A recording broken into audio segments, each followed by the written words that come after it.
नमस्कार साथियों, daily current affair show में आप सभी का बहुत-बहुत स्वागत है। आज 4 नवंबर 2025 की तारीख है। आज का करंट अफेयर और उसका स्टैटिक जीके इस वीडियो में हम लोग पढ़ेंगे। उससे पहले डेली की तरह कल के करंट अफेयर का क्विक रिवीजन हम लोग करते हैं साथियों।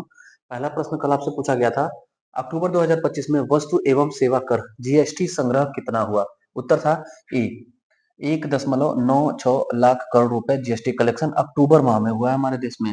दूसरा प्रश्न पूछा गया था, इंडी लाइम जिसे हाल ही में जीआई टैग प्राप्त हुआ, मुख्य रूप से किस राज्य में उगाया जाता है? उत्तर कर्नाटक राज्य का इंडी लाइम है जीआई टैग प्रदान किया गया। तीसरा प्रश्न पूछा गया था, हाल ही में भारत ने किस देश में स्थित आयनी एयरबेस पर अपना संचालन आधिकारिक रूप से बंद किया? उत्तर होगा ताजिकिस्तान। ताजिकिस्तान में एयरबेस था हमारे भारतीय सेना का आयनी एयरबेस, उसको अभी हाल ही में बंद करने का घोषणा केंद्र सरकार ने किया है। चौथा प्रश्न पूछा गया था, चर्चा में रही सनराइज ओसोवोग जीसीसी और एसआईडीएस सौर मंच पहलों का अनावरण कहाँ हुआ? तो उत्तर होगा नई दिल्ली में आईएसए का मीटिंग हुआ, बैठक हुआ, सम्मेलन हुआ, वहीं पर ये अनाउंस हुआ साथियों। अगला प्रश्न पूछा गया था, हाल ही में दूरसंचार विभाग ने समृद्ध ग्राम भौतिक सेवाओं की पायलट परियोजनाओं को किस राज्य में लॉन्च किया? उत्तर होगा उपर्युक्त सभी। आंध्र प्रदेश, मध्य प्रदेश और उत्तर प्रदेश में लॉन्च किया गया दूरसंचार विभाग के द्वारा समृद्ध ग्राम भौतिक सेवा। अगला प्रश्न पूछा गया था, दिसंबर 2025 में दूसरे राज्यों से प्रवेश करने वाले वाहनों से ग्रीन टैक्स वसूलने की घोषणा किसने की? उत्तर होगा उत्तराखंड राज्य। उत्तराखंड राज्य। अगला प्रश्न पूछा गया था, नवंबर 2025 में 67 को वर्ष 2025 का वर्ड ऑफ द ईयर किसने घोषित किया? उत्तर बी डिक्शनरी.com ने। अगला प्रश्न पूछा गया था, आठवां प्रश्न, हाल ही में आरबीआई रिपोर्ट के अनुसार वित्त वर्ष 2025 में भारत के प्रत्यक्ष विदेशी निवेश में शीर्ष योगदानकर्ता देश कौन सा है? उत्तर डी यूएसए देश। नौवां प्रश्न पूछा गया था, हाल ही में किसने दक्षिणी नौसेना कमान के प्रमुख का कार्यभार संभाला? उत्तर ए समीर सक्सेना जी।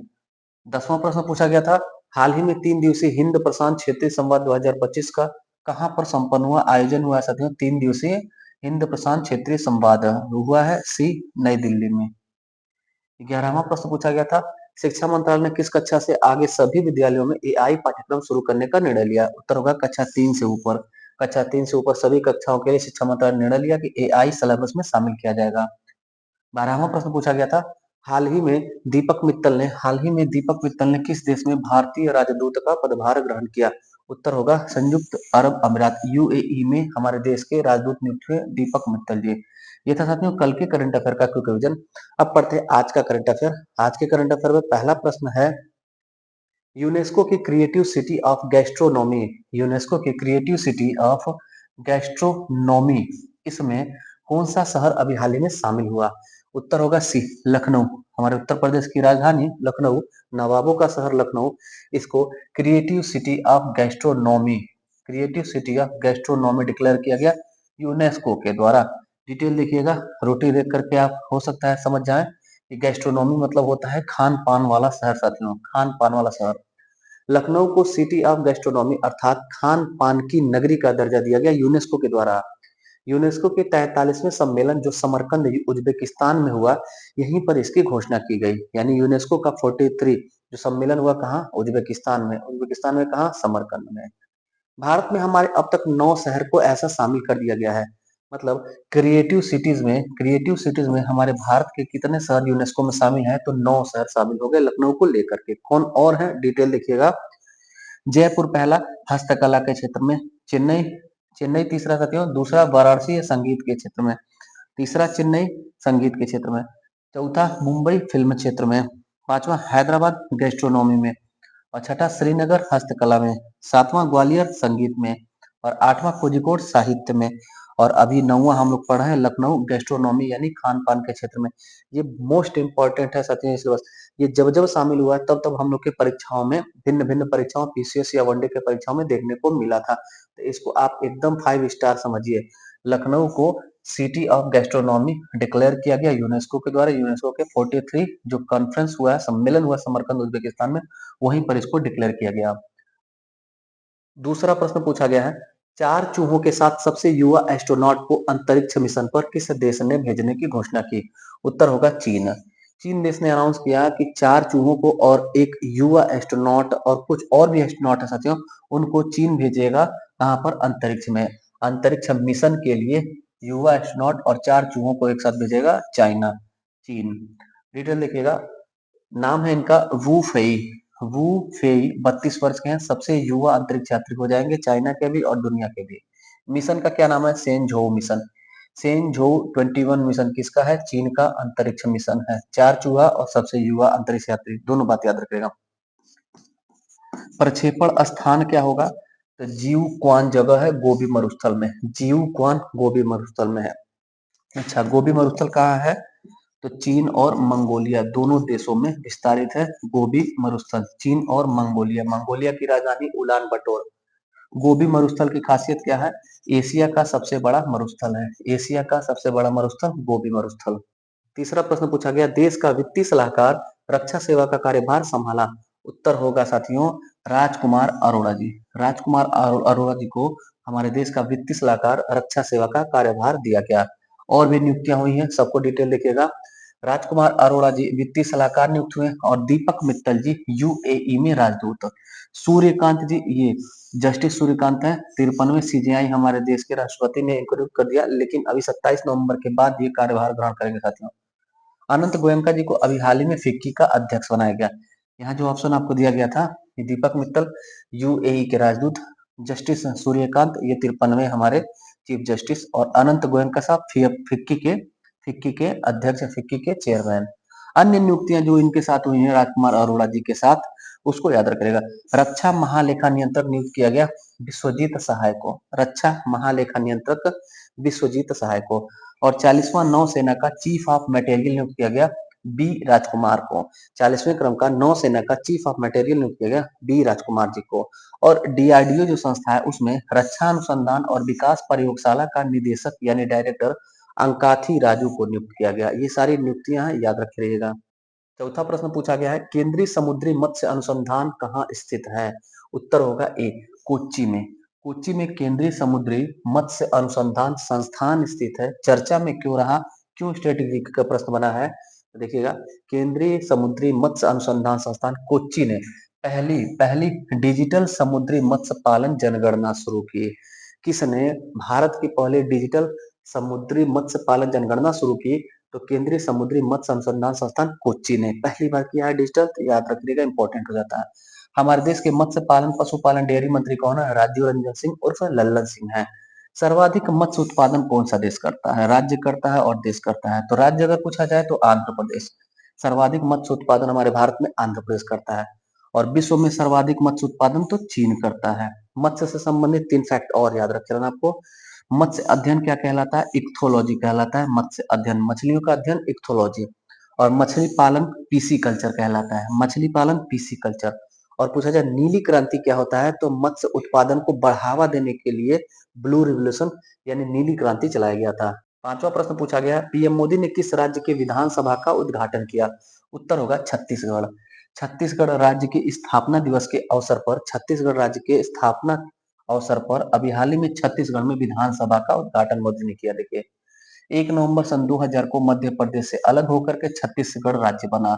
इसका 25 वर्ष पूरा हो गया। इसके उपलक्ष्य में रजत जयंती मनाई गई। नए विधानसभा का अनावरण भी हुआ। और अटल बिहारी वाजपेयी जी पूर्व प्रधानमंत्री और हमारे देश के भारत रत्न, इनकी प्रतिमा का भी अनावरण किया गया यहीं पर साथियों, छत्तीसगढ़ की राजधानी रायपुर में। और 14,260 करोड़ रुपए के विकास परियोजनाओं का भी शुभारंभ किया। किसने? तो हमारे देश के प्रधानमंत्री मोदी जी ने। ये सब काम पीएम मोदी जी ने किया है। छठा प्रश्न पूछा गया, आईसीसी महिला विश्व कप 2025 भारतीय महिला टीम ने किसे हराकर जीता? मोस्ट इंपॉर्टेंट क्वेश्चन, और सारे डिटेल को आप याद रखिएगा। 1 वर्ष के भीतर आपके भिन्न भिन्न परीक्षाओं में देखने को मिलेगा। अभी कल की डेट में हमारी महिला टीम ने दक्षिण अफ्रीका को आईसीसी महिला विश्व कप में हरा दिया है। ये साथियों पहला हमारे महिलाओं का विश्व कप है, गर्ल्स का पहला विश्व कप है। इन्होंने जीता आईसीसी वर्ल्ड कप 2025। किसको हरा करके? फाइनल में दक्षिण अफ्रीका को हरा करके। पूरा डिटेल देखिएगा। भारतीय महिला टीम ने दक्षिण अफ्रीका को हराकर पहली बार 2025 में महिला विश्व कप जीता। फाइनल मैच का आयोजन कहाँ हुआ? डीवाई पाटिल स्टेडियम, नवी मुंबई में आयोजित हुआ। भारत ने हमारे 299 रन बना करके दे दिया। उतरी दक्षिण अफ्रीका की टीम चेस करने 246 रन पर ऑल आउट हो गई। 246 रन पर ये ऑल आउट हो गई। 1973 में इतिहास में पहली बार महिला विश्व कप शुरू हुआ। याद रखिएगा, पुरुषों का विश्व कप 1975 में शुरू होता है, लेकिन महिला विश्व कप 2 साल पहले शुरू हो गया है। याद रखिएगा। कुल 12 बार अभी तक महिला विश्व कप हुआ है, जिसमें से 7 बार ऑस्ट्रेलिया जीती है और 4 बार इंग्लैंड जीती है और 1 बार न्यूजीलैंड जीती है साथियों। और भारत हमारे 3 बार फाइनल में पहुंचा भारत हमारा, लेकिन पहली बार 2025 में हमारे भारत ने फाइनल जीता है विश्व कप का। और डिटेल देखिएगा, मैन ऑफ द सीरीज पूरे टूर्नामेंट में मैन ऑफ द सीरीज रही हैं दीप्ति शर्मा। और man of the match final में कौन रहा है, तो Shafali Verma. Shafali Verma man of the match, man of the series Deepti Sharma. कप्तान कौन था हमारे भारतीय टीम का, तो हरमनप्रीत कौर थी। और दक्षिण अफ्रीका का कप्तान कौन था, तो लोरा वोल्डबार्ड थी। ये फाइनल में शतक भी लगाई हैं, ये भी याद रखिएगा, लोरा वोल्डबार्ड ये फाइनल में शतक लगाने वाली खिलाड़ी बन गई। बीसीसीआई के सचिव कौन है, तो देवाजीत सैकिया। देवाजीत सैकिया बीसीसीआई के सचिव हैं और बीसीसीआई के अध्यक्ष अभी हाल ही में नियुक्त हुए हैं मिथुन मिन्हास जी। मिथुन मिन्हास हमारे बीसीसीआई के अध्यक्ष हैं। अच्छा, भारत में आयोजन हुआ है अभी ये मुंबई, नवी मुंबई में हमने पढ़ा कि फाइनल हो रहा है। इसका मतलब भारत में कितनी बार आयोजन हो चुका है, तो हमारे भारत में 4 बार, ये चौथा अवसर था। 1978 में पहली बार विश्व कप, महिला विश्व कप हुआ हमारे भारत में, फिर 97 में हुआ, फिर 2013 में हुआ और चौथा 2025 में हुआ। लगे हाथ ये भी याद रखिएगा। आईसीसी के वर्तमान में अध्यक्ष जय शाह जी हैं। आईसीसी के अध्यक्ष जय शाह जी हैं हमारे भारतीय। सातवां प्रश्न पूछा गया, एशियाई युवा खेल 2025 में भारतीय दल ने कितने पदक जीते। उत्तर होगा 48। 48 पदक जीता हमारे भारतीय टीम ने। ये क्या है साथियों, एशियाई युवा खेल 2025 का आयोजन हुआ है। एशियाई युवा खेल है 2025 में हुआ। कहाँ हुआ, क्या डिटेल था, पूरा यहाँ देखिएगा। बहरीन, बहरीन देश है, उसकी राजधानी है मनामा, वहीं पर आयोजन हुआ। और लंबे समय के बाद 12 वर्ष के बाद यह तीसरा एशियाई युवा खेल हुआ है। तीसरा है, पहला कब हुआ, कहाँ हुआ, तो 2009 में सिंगापुर में, दूसरा 2013 चीन में और तीसरा हो रहा है बहरीन के मनामा में 12 साल बाद। यहाँ जब हुआ तो इसका परिणाम क्या रहा, चीन प्रथम स्थान पर रहा और 147 कुल पदक इसने जीते। दूसरे स्थान पर उज्बेकिस्तान पदक तालिका में था, तीसरे पे कजाकिस्तान, चौथे पे ईरान, पांचवे पे थाईलैंड और छठे पे हमारा भारत। याद रखिएगा, एशियाई जो युवा खेल हुआ है उसमें हमारा भारत छठे स्थान पर रहा है, जिसमें 13 गोल्ड भारत ने जीता और टोटल 48 पदक हमारे भारत ने जीते। एशियाई युवा खेल में 48 पदक टोटल जीते हैं।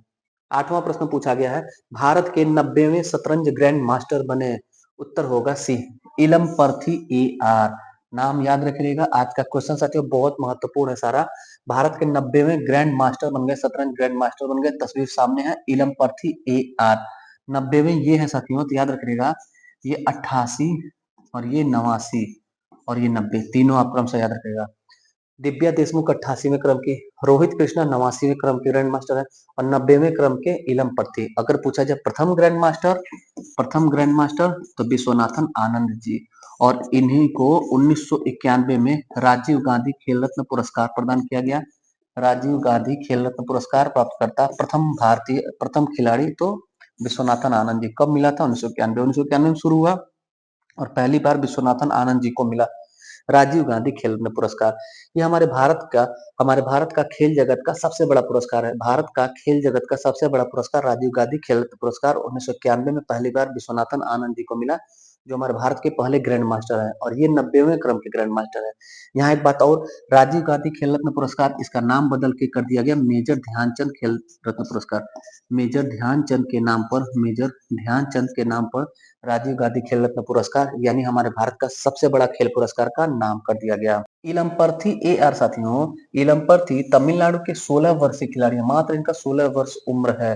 कुछ और करंट अफेयर याद रखिएगा, फीडे शतरंज विश्व कप अभी इस वर्ष 2025 भारत में हमारे गोवा में होगा। फीडे शतरंज विश्व कप गोवा भारत में होगा और फीडे शतरंज ट्रॉफी का नाम कल परसों हम लोगों ने पढ़ा, बदल करके विश्वनाथन आनंद ट्रॉफी कर दिया गया। फीडे शतरंज ट्रॉफी का नाम विश्वनाथन आनंद ट्रॉफी हो गया और विश्वनाथन आनंद जी वर्तमान में फीडे के उपाध्यक्ष हैं।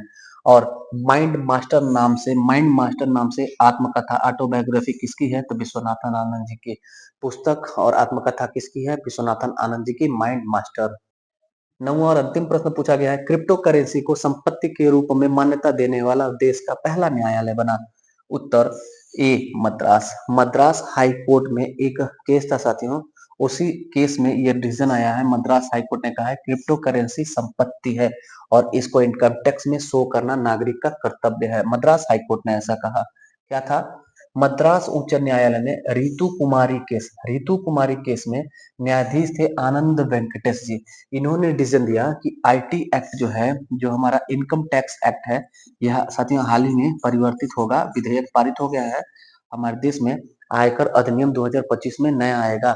ये आयकर अधिनियम 1961 है। इसमें धारा 2 और क्लाज 47 के अंतर्गत जो भी अभौतिक संपत्ति है उसको भी संपत्ति के रूप में माना जाता है, यानी ऑनलाइन जो भी मुद्रा है, ऑनलाइन जो करेंसी है, उसको भी लीगल माना गया। इस नाते हमारा कर्तव्य है कि क्रिप्टो करेंसी को भी हम संपत्ति के रूप में दर्ज कराएं और इनकम टैक्स गवर्नमेंट को उस पर दे। ऐसा मद्रास हाईकोर्ट का डिसीजन आया है। अच्छा, क्रिप्टो करेंसी, पहली क्रिप्टो करेंसी कौन थी? क्रिप्टो करेंसी पहली थी साथियों बिटकॉइन। और किस पर आधारित होता है? ये इनक्रिप्टेड होता है। इनक्रिप्टेड होता है, इसकी क्वालिटी क्या है? इनक्रिप्टेड होता है। इसको साथियों वर्चुअल करेंसी भी कह सकते हैं, आभासी मुद्रा हिंदी में कहा जाता है, वर्चुअल करेंसी, आभासी मुद्रा। इसे बिटकॉइन को बनाया था जापान के सतोशी सतोशी सतोशी नाकाहितो ने बिटकॉइन को सबसे पहले बनाया था। जापान के थे सतोशी नाकाहितो। बिटकॉइन इन्होंने सबसे पहले बनाया। बिटकॉइन दुनिया का पहला क्रिप्टो करेंसी है।